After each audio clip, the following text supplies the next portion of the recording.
son prénom le prédestinait à une vie d'intermédiaire. Justin Welby, Justin, entre le royaume divin et les affaires terrestres. L'archevêque de Canterbury est l'homme qui va oindre Charles III, son chef, puisque le monarque est le gouverneur suprême de l'église anglicane, du Saint-Crème, en l'abbaye de Westminster, le 6 mai. Le geste précédera le couronnement effectif du souverain. Moment historique, l'onction d'Élisabeth II remontant à 1953.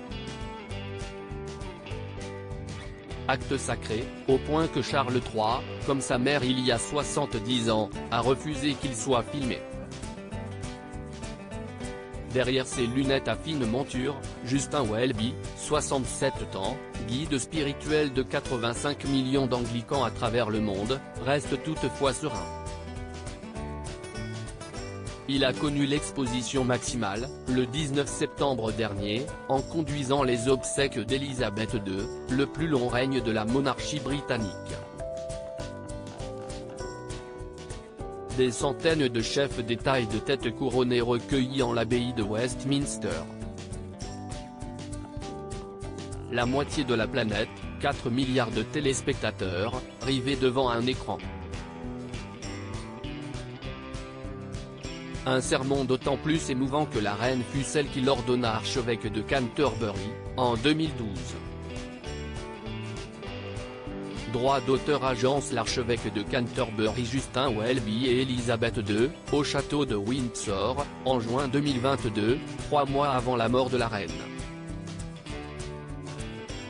À l'origine du chemin de foi de l'archevêque, la mort de sa fille aînée à l'âge de 7 mois. Dans un registre plus joyeux, l'homme a prononcé les baptêmes de George, Charlotte et Louis de Galles, mariés Harry et Meghan. Sa charité a d'ailleurs été testée par les Sussex quand ceux-ci, devant Oprah Winfrey, en mars 2021, ont affirmé qu'ils les avaient secrètement unis, 3 jours avant la cérémonie officielle. Sacrement clandestin impensable. Le primat de l'Église d'Angleterre a eu le tact d'évoquer une confusion des rebelles de la couronne sur la bénédiction qu'il leur avait accordée. La diplomatie chez Justin Welby est aussi une affaire d'expérience. Droit d'auteur. Agence. L'archevêque de Canterbury à l'issue du baptême de la princesse Charlotte, à l'église Sainte-Marie-Madeleine, à Sandringham, en juillet 2015. Droit d'auteur. Agence. L'archevêque de Canterbury procédant au mariage du prince Harry et de Meghan Markle, à la chapelle Saint-Georges de Windsor, le 19 mai 2018.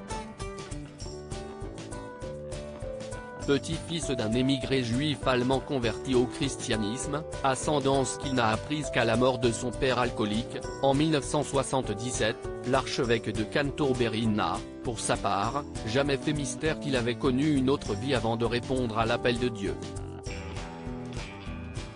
Justin Welby a été prononcé diacre, après un cursus en théologie, en 1992. Mais cet ancien élève d'Eton, diplômé de l'université de Cambridge en histoire et en droit, a d'abord fait carrière dans l'industrie pétrolière.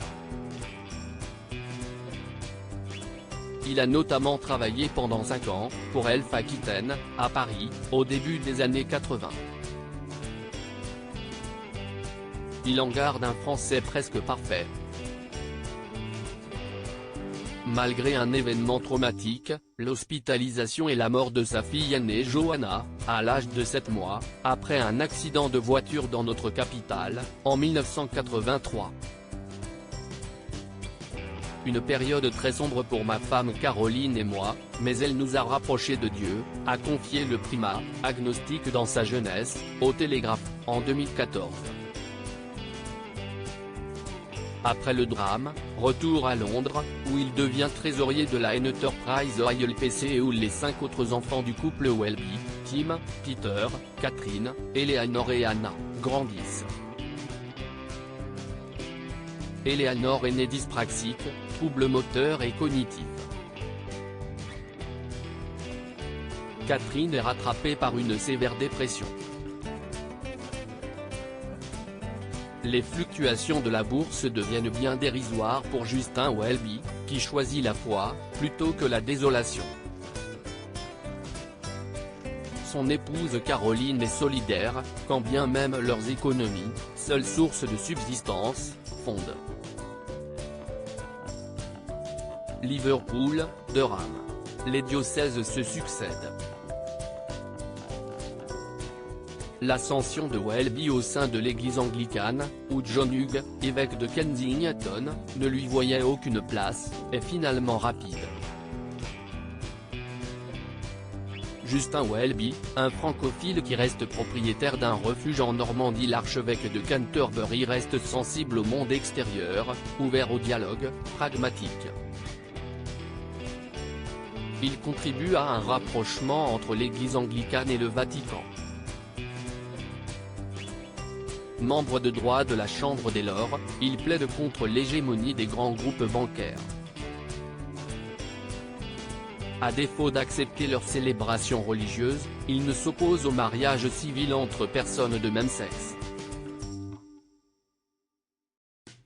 Il se prononce en faveur de l'ordination des femmes évêques, défend les autres confessions et ne cache pas regretter le Brexit, qui isole la Grande-Bretagne, et complique ses séjours en Normandie, où il possède une maison depuis 30 ans. Il s'agit plus exactement d'un cottage, avec dépendance, près du village de Saint-James. Les Welby l'ont découvert pendant des vacances. Ils y reviennent tous les étés. La plupart des locaux, à l'exception des gendarmes informés de ses séjours, ignorent le métier et l'adresse exacte de Justin. Son repère normand offre un confort beaucoup plus spartiate que le palais de Lembus, sa résidence de fonction, à Londres. Mais il lui appartient. Le primat s'abstient de mettre en avant ce petit paradis sur ses comptes Instagram et Twitter. Ce serait péché d'orgueil, c'est vrai. Justin Welby n'en a pas. Il sermonne même ses autres baby-boomers qui ont gagné énormément d'argent, surtout grâce aux fonds de retraite, et qui ne laissent pas énormément à leurs enfants et petits-enfants. Droit d'auteur. Pas photo. Abaka. L'archevêque de Canterbury avec son épouse Caroline, peu avant son ordination par Élisabeth II, à Londres, en 2012. Grand-père de 4 petits-enfants, lui-même préfère se dire riche de sa famille, un refuge et aussi une sorte de sagesse. Cette déclaration d'amour n'est pas anodine. En 2016, l'archevêque a partagé une apocalypse personnelle, Gavin Welby n'était pas son père biologique. L'homme d'église est en fait né des étreintes alcoolisées de sa mère Jane, employée à Downing Street, avec Sir Anthony Montague Brown, secrétaire particulier de Winston Churchill, quelques jours qu'elle ne se marie. Justin Welby a délivré cette révélation comme une histoire de rédemption et d'espoir. J'ai trouvé qui je suis à travers Jésus-Christ et non dans la génétique, a-t-il déclaré. Une parole d'évangile. Crédit photo, Express Syndication.